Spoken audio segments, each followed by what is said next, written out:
All right, everyone, come on in. We have a great conversation that we are going to get into with one of the leaders. I'm just going to go with worldwide.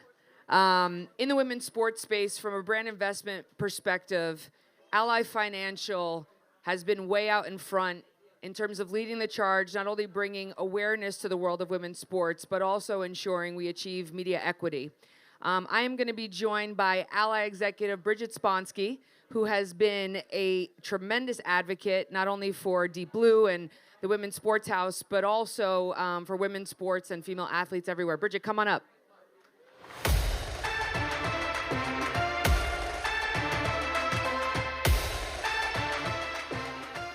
So what do you think?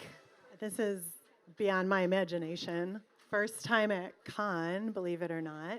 A lot of reasons for that, but this is mind-blowing. And it's amazing that there's a whole house dedicated to women's sports. So you like it? I love it. Well, that's good. As I said to Jennifer Halloran, thank you because you paid for it. So we're very grateful for that. Intentionally. Intentionally. So Bridget, I know we're here to talk about, so much of women's sports future facing, the bets that Ally is going to be making, but we were just chatting earlier. We've met way out in front when we go back to 2015, 2016, when Ally was early to the space, really getting involved in and around things like the ICC tournament. Fast forward just a few years ago, Andrea Brimmer, Ally CMO, gets up on stage at the ESPNW conference and does something that truly was revolutionary in the space. Andrea Brimmer said, at Ally Financial, we are going to make what we're calling the 50-50 pledge. In the next few years, for every dollar we spend in men's sports, we are committed to spending equal amount of money in women's sports. And from my understanding, in less than the amount of time you had allocated or allotted to achieve that, you've done it. Yeah, almost. We're 47-53 split right now, so we've increased our investment in women's sports. Yeah, that deserves a clap. Yeah, it's pretty impressive.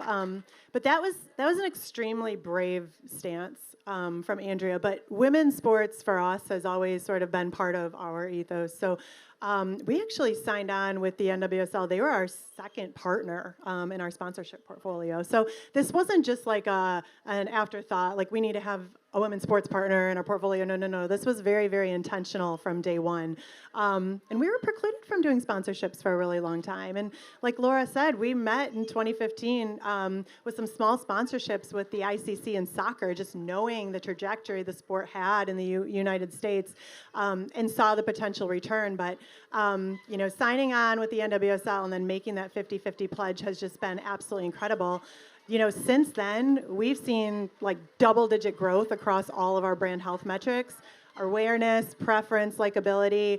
And for us, like when we're seeing that kind of growth, and we're seeing that not just amongst our, in general consumer base, but women specifically, when we're seeing that kind of growth, it tells us that people are like 6 times more likely to convert to our products and at a much more efficient rate. So for us, it really does make business sense. Directly attributed to your investment in women's sports. Business. Yep. I want to make sure we're clarifying that very clearly. Yeah. So when you think about where we are today, and obviously Ally as an early investor, particularly in big league sponsorships like the NWSL, building out Team Ally, where you've been working with elite athletes and helping to develop their platforms, really driving the conversation around financial health, equity, et cetera, and so forth. What have you been most surprised by in the journey? I think first and foremost, just kind of listening to the athletes themselves and the challenges that they're faced with every single day. We heard a lot about athlete safety, and I think for me that was really eye-opening. When everything was kind of happening back in the 2022 period, and a lot of scandals were kind of coming to fruition, and all that abuse was happening, it was just really eye-opening to me to hear from the athletes themselves, because we partnered with the NWSLPA for that specific reason. Like, we wanted to understand it. And so I think that's been a really surprising part of the journey. And I think that's where we really felt like that's why media equity is so important, because when people are investing in media coverage and people are investing in sponsorship, that's where the money comes from. And then, the rest of that is going to fall into place at some point. So it's going to take a while, but, that's the journey we're on, and that's where we're committed. I think also just how intentional we've been about consistency in supporting women's sports. And, it didn't just start with that first investment. I mean, now, to Laura's point, investing in the Las Vegas Aces and the USGA, both the men's and women's side, and just seeing those partnerships come to life. I have to give props to the USGA and the Aces because we really do view each other as an extension of ourselves. And I think that's been a really cool thing to see as we forge that partnership is we realize the equity we can both draft from each other. We both realize that if we join together, all boats can rise, and that's really the mentality that we've gone after it. And I think we saw a lot of that just this past month, especially with the women's U.S. Open. I mean, all records just completely broken, which was absolutely incredible to see. I mean, I'm going to Vegas with you. You're placing a lot of good bets. I'm trying. Let's get nerdy a little bit and talk media. We've talked a lot about creativity, sponsorships, all the different opportunities. But as executives who have grown up on the media side of the business, share with the audience what media equity actually means and some of the barriers of entry. Even saying, we're going to commit this amount of money. You and your colleagues have shared there's actually not enough inventory for us to even buy. We have faced a lot of challenges with the 50-50 pledge. It was a hard start at it because, for a couple of reasons. I mean, one, you're absolutely right. The inventory was extremely low. We were faced with a lot of really off-peak time slots, really low value inventory, unfortunately, and a lot of exclusivity issues. So we were literally excluded from buying media in certain women's sports because they already had their presenting sponsor, their title sponsor, because of many. I don't want to cut you off, but I think it's an important nuance, which has largely been driven by deals inherited from men's leagues. Exactly. So not even deal terms, that exclusives that the female leagues, the women's leagues, have sat at the table with and negotiated on their own behalf. So I think it's an important point, and please keep going, just around the systems and infrastructure that are in place. They're not designed to really enable women's sports to succeed, because from where we're sitting, I don't think women's sports is in a position to be turning money away. Now, I understand exclusivity of certain category spends, and as a brand marketer, I'd love to get your perspective on that,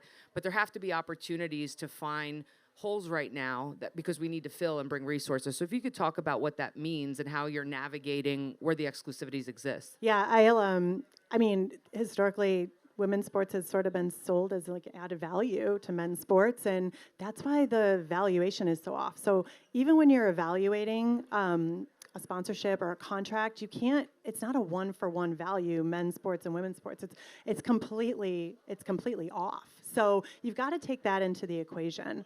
I will say too, some of the things that we've really done to sort of navigate through some of those exclusivity issues is sort of be an example of what we can do to grow women's sports by kind of getting rid of some of those exclusivity clauses in our own contracts. So we've given up certain categories in the financial services space just so that other brands and other sponsors can come in and invest. So we've done that purposefully. I know that, it doesn't feel good from a brand standpoint because everyone wants exclusivity. You want your brand to stand out. But, when we're trying to change the world and we're trying to move mountains, you have to make sacrifices. Totally. So as you think about the messaging, Ally doesn't get more direct than do it right. Talk about what you think from a brand perspective is going really well in women's sports, and where are some of the optimizations that you'd like to see happen, be it on the teams, leagues, media side, that we as an industry need to be aware of in order for this to continue to grow? I think what's really promising is seeing the 4%, and just to back up, we all know that women were receiving less than 4% of media coverage just as early as 3 years ago. But seeing that number go to 15, but realizing that number is going to 15% because of these emerging media companies that are coming to market, and they're being stood up by women business leaders and former women athletes, a lot of you here today. And those are so important in the growth of women's sports. And so I think, what keeps me up at night is how can we as a brand help sustain those partners? How can we make sure that the women's voices are being heard? Because I'm a big believer that when women are telling the story, the narrative changes. And when you think about how influential media is on our everyday lives, I mean, media is what drives the way we operate in society. I don't care if you're a man or a woman, it does. It affects how you value yourself, it affects how you value others, it affects your relationships. I mean, what we see in the media is what we see and who we are. And I think that is a huge, I think, intentional focus for me is how can we make sure that more women are telling that narrative and telling that story so that, young girls can see themselves in the media and that narrative changes and the way we see ourselves changes too. So in addition to partnering with some of the media properties you're talking about, the Reinks of the world, Just Women's Sports, et cetera, talking about those investments and driving change and doing it intentionally, I believe Ally doesn't nearly get enough credit for something you did just a few years ago in partnering with CBS to ensure, you want to talk about visibility, representation, access. I think it's really important for everybody in the audience to know Ally went to bat to ensure the NWSL final was in prime time. Can you talk about what that relationship looks like and what the importance of that meant for not just the brand and the business, but for the access for the game and the coverage? Yeah, I mean, that was monumental. It was the first time in the history of professional women's sports where a professional championship was broadcast live in prime time in the United States. That was it was unprecedented. And what we saw from that was that the viewership went up 71% automatically. And I mean, that's all it took was, you've got to it's see amazing. these It's like you put it in I prime know. time and people will watch. Actually watch it. And then you're seeing what's happening with the WNBA right now. And that viewership is skyrocketed. It's through the roof. I think it's like 156% increase in viewership year over year. It is wild, but that was unprecedented. And then of course, the next year again, prime time again, and it's that consistency that we need to make sure is happening. But it takes media partners too to come to the table and make those commitments. And I understand that it might not pencil out today like the actual minute, but if you understand the long-term benefit of the eyeballs that you're going to grow and the reach that you're going to grow and these new audiences that are going to be formed, I mean, that's what you have to start thinking about. For us, I know how powerful this female consumer is. I mean, as a bank, we have to be really, I think we understand that it's, 90% of household decisions that are financial are being made by women right now. Women are graduating university at unprecedented rates. They're living longer. I mean, the next generation of female consumers is very, very strong. And I mean, this is what the future is. Women are growth. Women's sports are growth. I mean, we are poised to experience the largest transfer of generational wealth going to women that we've ever seen. And so I think let's talk a little bit about the consumer. Insights, best practices, how you're engaging, what works when you're looking to connect with the female sports fan? So consumers are super smart. So are sports fans, women's sports fans are really smart. They know when you're being authentic and they know when you're not. They know when you're in it for yourself and they know when you're in it for them. And I think that's been a huge part of our approach, but that's our approach in everything. So there's no question in sponsorships, in sports, and anything that we're in, we're going to go all in. You're never going to see us do anything halfway.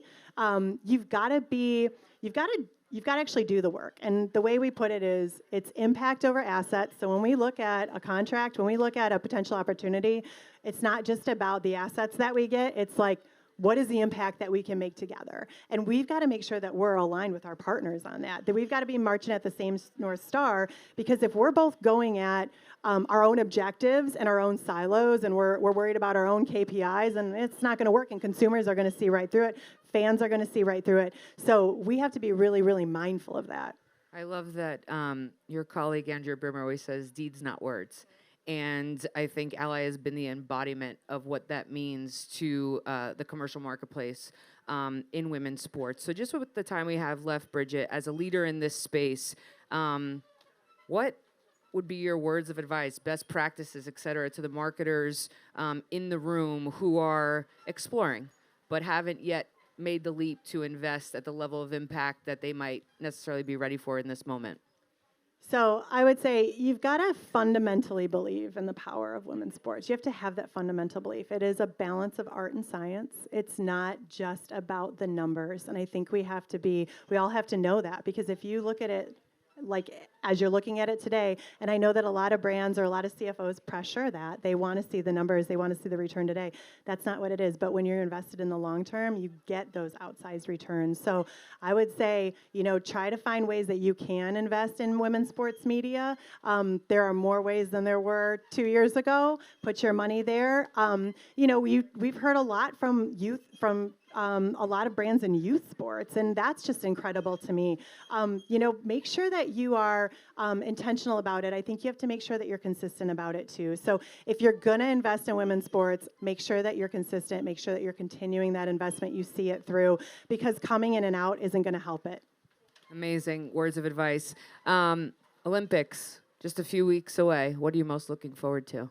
I'm a gymnastics girl. I love gymnastics. I grew up in it, but that kind of goes back to the point. It's like, growing up, I was a product of the 90s, and, we didn't have women's sports on TV. I grew up watching the Tigers and the Lions. I'm from Detroit, and I look forward every 4 years to the gymnasts. And so that's what I'm most looking forward to. But I'm also just looking forward to seeing women on the stage and getting that coverage and just seeing the change in it. I've seen it just in, past high school athletics, as I'm kind of going back and as an alumni, just watching the treatment that these girls are getting. It makes me so proud. We've come a long way, but there is still a much longer way to go. Well, Bridget Sponsky, you are indeed doing it right. So we appreciate you joining us for supporting our work and our mission. Yeah, Thank you guys. so much.